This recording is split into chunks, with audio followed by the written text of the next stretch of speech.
All right, ladies and gentlemen, welcome back to the Westwind Report. And this is a solo dolo show. Han Solo, flying solo on this one. And the federal election is over. I think everybody has come to terms with that. Everybody has made their peace with that. Mark Carney is going to meet Trump. So, I mean, Godspeed, Mr. Carney. Keep those elbows up. I just, I'm trying not to be negative in a rather negative world right now. So I do wish him the best. I hope he doesn't make Canada look like complete idiots. I don't really trust anything that Mark Carney says. So, I'm not a huge fan of him, but hey, I wish him the best. But the election's over. We've learned that we are a country divided. But I think another cool thing that happened, a little positive thing that happened is I think people are starting to pay attention to politics in Canada.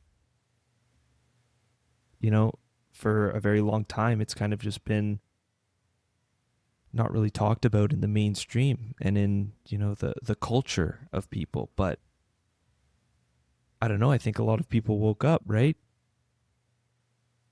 So that's pretty cool. And, with the federal stuff kind of dying down and it's kind of taking its shape, I think it's important for people to look, closer to home. So for me, today, I want to be talking about the one and only Premier of British Columbia, David Eby, who is just the man. He is the man. A big thing about him is his clean energy stuff. He's a big environmental guy. And I just wanted to start with a little article that I came across today.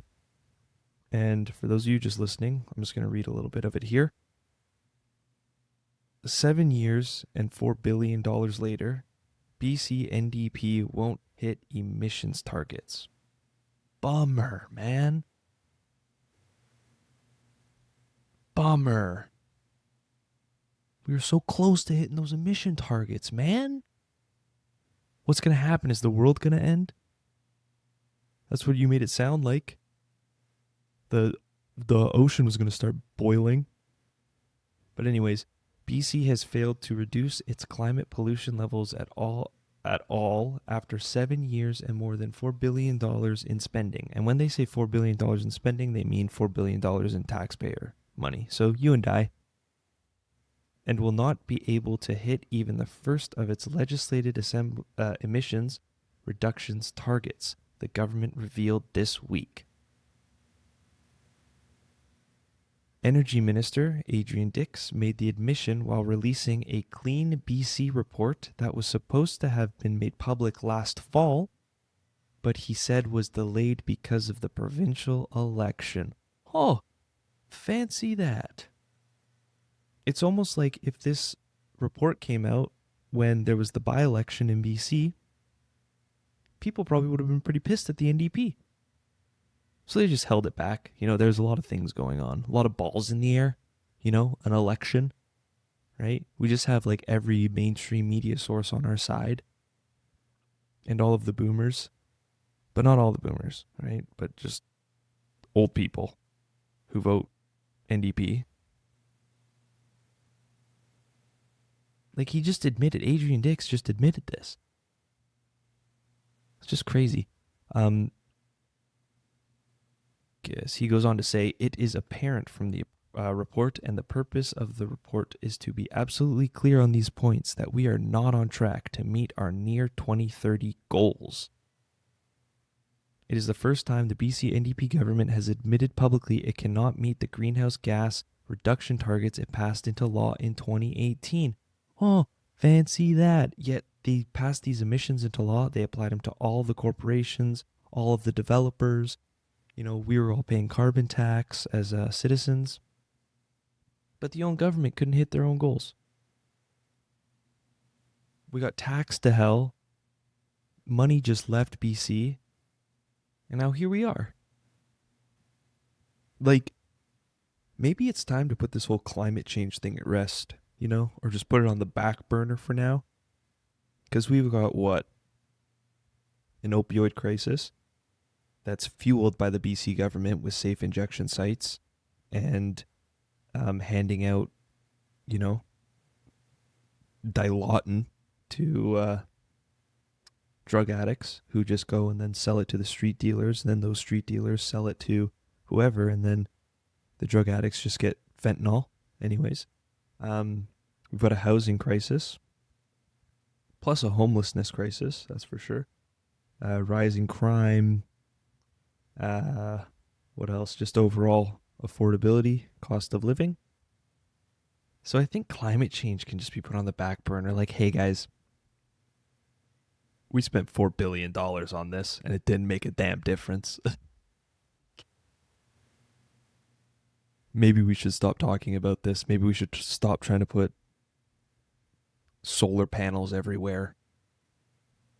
Like, it's just so ridiculous. And, you know, this article just goes on, and then there's an amazing quote here from the BC Greens. You know, those guys still exist. I mean, after this, like, debacle of $4 billion, I think the Green Party doesn't have to exist anymore. Like, I'm having a hard time understanding if climate change exists anymore. Like, is it a problem anymore? But he says, this is the BC Green leader, he says, BCNDP will miss their climate targets and dropping the carbon tax will make things worse. Oh, fancy that. Yeah, so we should just put the carbon tax back on us. Like, God. These people just operate with no accountability for anything. Just nothing. They're just free to just literally set $4 billion on fire. And then right here in this article is where it gets really good. This is comedy at this point, right? So BC has spent more than $4 billion on its Clean BC environmental programs since 2018, including $400 million in this year's budget. Shut off the taps. Take away these guys, take away their clearance. Get their keys, get their spare keys to the vault, restrict them access to our money. Because this is no more. Like, let's stop. But it gets better. Because Adrian Dix, who's the mastermind behind this whole thing, Dix said he's launched a comprehensive review of the Clean BC program in partnership with the BC Greens, who I just mentioned, who helped craft the initial version. The initial version cost us $4 billion and nothing came from it. The BC Greens are the ones who wrote this thing. We're going back to them for a new plan? What?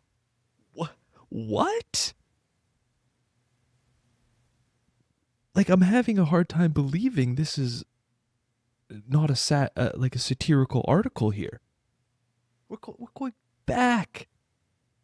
We're going back, man. It's just common sense. Like, you hire someone to put in cabinets in your kitchen. They do a shitty job.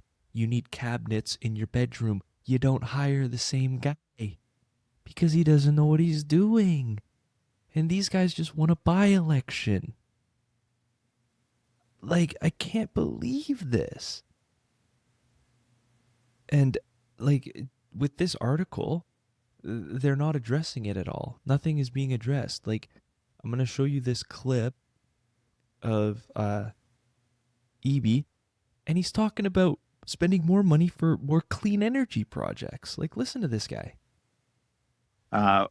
This is all key to our vision of ensuring that British Columbia is the economic engine that drives a sovereign and independent Canada.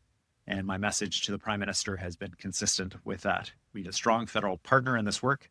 We know that BC will play a crucial role in the vision of an independent Canada, everything from our ports to our resources and, of course, our clean electricity. The announcement today is consistent with that work. We're launching an ambitious new strategy to harness our clean energy advantage.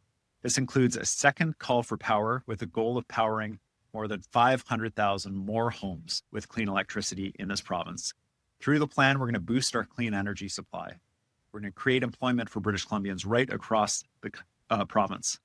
And this includes thousands of family supporting jobs, and will support industry across the province with cheaper energy so that they can not only reduce pollution, but increase the prosperity of everyone in the province. This will help keep rates affordable while building our collective wealth as a province.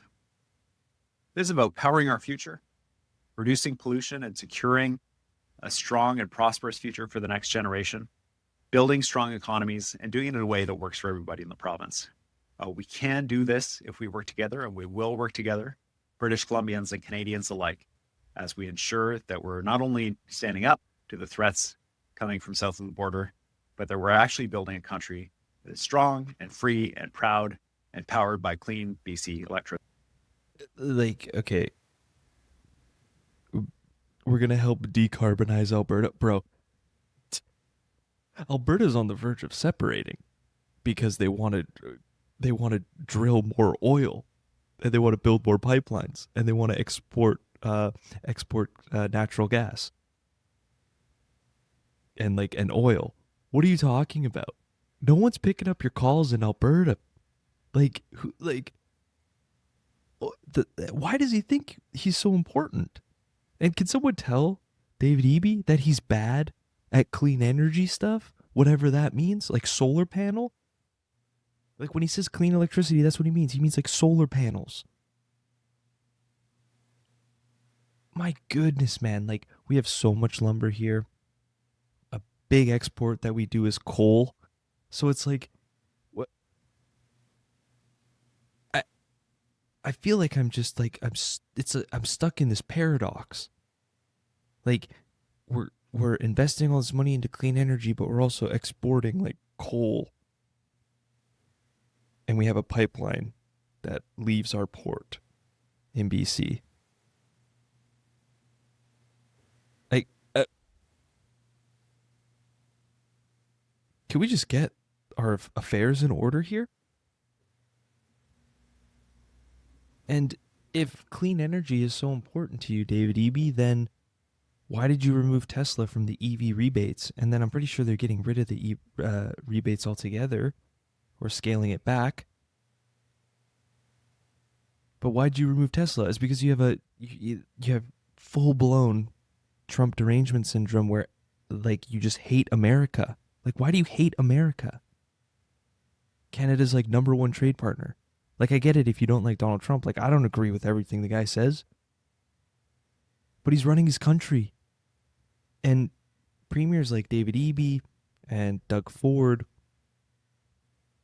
they just spazzed with this whole trade war thing, and they handled it like complete children. Like, oh, they're being mean to me. They're bullying us. We're your biggest trade partner. Why are you doing this to us? Let's shut off the taps. Like, have a little diplomacy. You're a politician. Be able to sit at the table with other leaders and make hard decisions. And like, that's a big problem I have with Eby. He's not a leader. And he's just like, he's pulling American liquor off the shelves. You know, he's talking about, oh, we're going to be an economic powerhouse and a free and independent sovereign Canada. It's like, bro, Canada isn't even sovereign as is. We have the bloody king from England coming over to give us the go-ahead and saying we can resume our government. Like, what are we talking about? We're owned by a monarchy. And like I said, like this guy right here, he's our premier. We've got what, 500 people or whatever dying a month? Well, I think it's 600 people die a month of overdoses. But I think like 80% of that is in BC. Like, it's a high concentration. You have people who can't afford groceries. And like, what happened to our grocery check, Eby? That was supposed to come. That was a big promise you made in your campaign. But then you had to scale it back. You had to take it back. You said, nah, not today. But then a couple months later, you and all of your MLAs got raises. Wow. Fancy that. Like, in his body language, you can tell this guy is just hurting. He's just getting crushed by guilt because he makes bad decisions. He's disingenuous. And BC is entering the shitter right now. I hate to say it, but it's like we got to have these conversations. We got to hold these guys accountable. Like, call me old fashioned. Call me old fashioned. But I think citizens have a voice in the way that our homeland is being run because we elect these officials through a quote unquote democratic process. So it's like, yeah, I don't have to agree. I don't have to say, oh, it's my guy. My guys didn't win. And also, I'm not even a fan of the BC Conservatives. I'm not even a fan of any political party in BC. Like the BC Conservatives, they're terrible. I'm sure there's some good ones in there. And, I'm just an average guy, right? But there's like this infighting and there's all of this like, and John Rustad is just like, he can't control his own party. Like he can't rally the troops. Like, how did you lose a by-election to David Eby? It's like, oh, well, there's discrepancies around that election. It's like, yeah, that's true, but like also, why was it so close? He just like, it doesn't seem like any of these political parties, any of these politicians have our best interest in mind. And I don't know if I'm the only one who thinks that, especially here in BC. And just my main gripe I have is the leadership, right? So I want to show this clip. This is from, I think this was from a couple days ago. Yeah, like the beginning of sometime last week. And it's Dallas Brody, who's an independent MLA, former Conservative Party, asked David Eby a question about, hey, look, the country's divided. There's British Columbians that are divided who are kind of looking at Alberta like, hey, how you doing over there, right? So are you going to do anything to address that? And, the substance of this questioning period is whatever, but it's just the reaction from David Eby and what he says. He goes like, he's like unhinged, I think, at this point. It's just unhinged. Let's play this. Vancouver, Virginia. Good morning, Mr. Speaker. According to a recent poll, the number of British Columbians wanting BC to leave Canada has grown from 20 to 28% in a little over 1 year. 2 weeks ago, the Premier said that he hates this discussion and that he wants it to stop. I bet he does. These anxieties are real. Mr. Speaker, with the election of Mark Carney, concerns may continue to grow.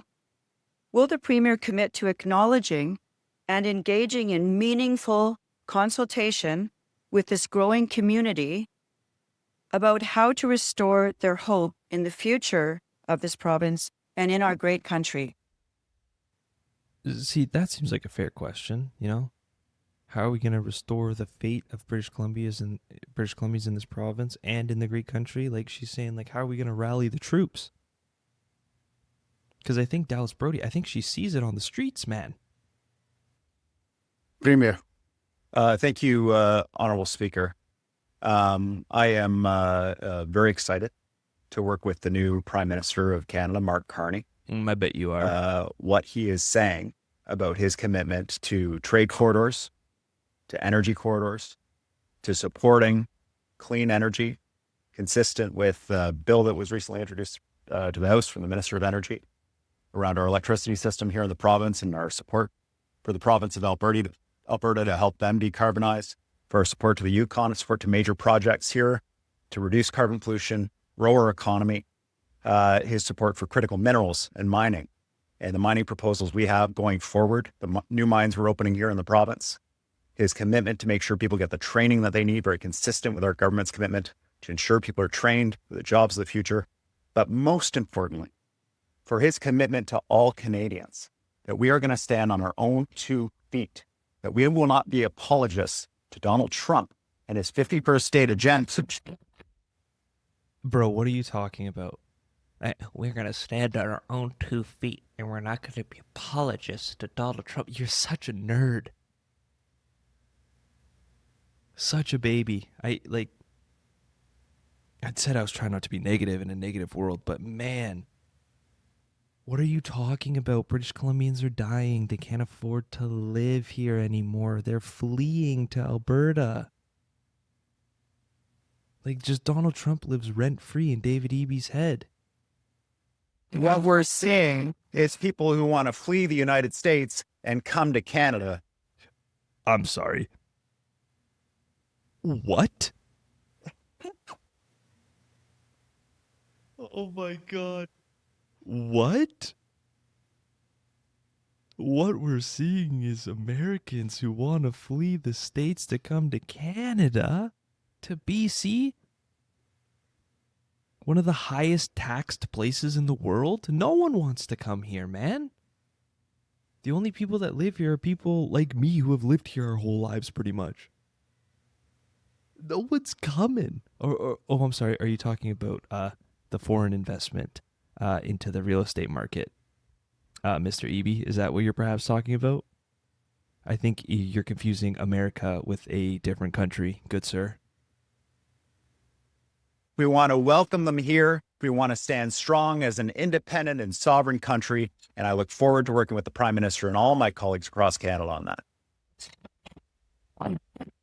It is just so powerful. David Eby is so powerful. Sure. Member has supplemental. Thank you, Mr. Speaker. And there were no apologies made by me there.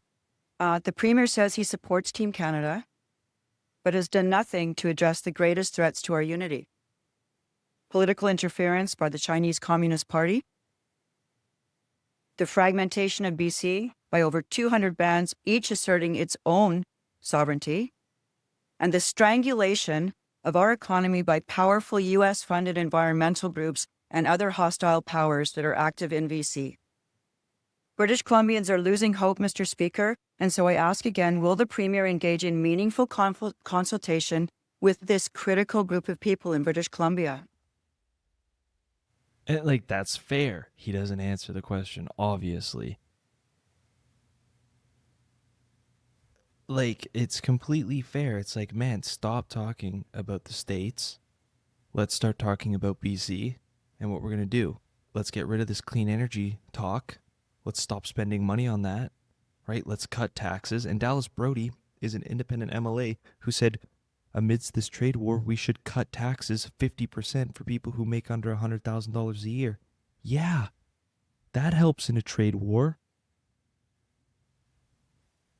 But this, like, response from David Eby, get a bag. Like, this is what I mean when he is an insane person. Premier. Speaker, this member's incoherent and consistently racist posturing in this House against Indigenous and First Nations that do in fact have rights and sovereignty in this province. Like, what are you talking about? 10 seconds into the response, he's already pulled the racism card. Like, David Eby is like that politician that did really well with the identity politics until we have found out that the identity politics isn't maybe the most genuine thing. And it in fact hurts a lot of people rather than it helps a lot of people. Should we have an inclusive society? Yeah, of course. Canada has always had a very diverse population. But just calling, like, what was racist about what she said? Like, maybe this worked 6 years ago, but it doesn't work anymore, man. Shame on me. Honorable Speaker, her promotion of residential schools denial, her denial of the sovereignty of First Nations and the rights of First Nations in this province continues now. It is disgusting and appalling. It advances us not 1 degree in growing our economy, in ensuring we're working with First Nations. What it does do is it drives wedges. It reduces our growth. It reduces our prosperity. It hurts people in real ways, making sure that jobs are not available.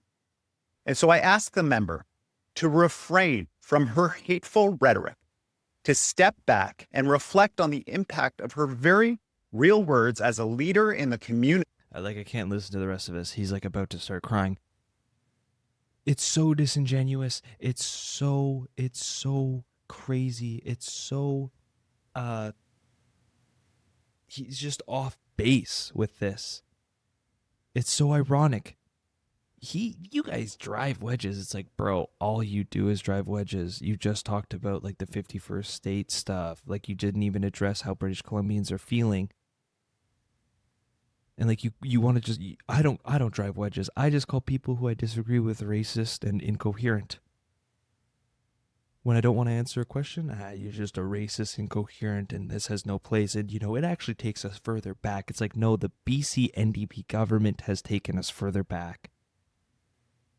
Oh, this affects people. You don't care about people's lives, man.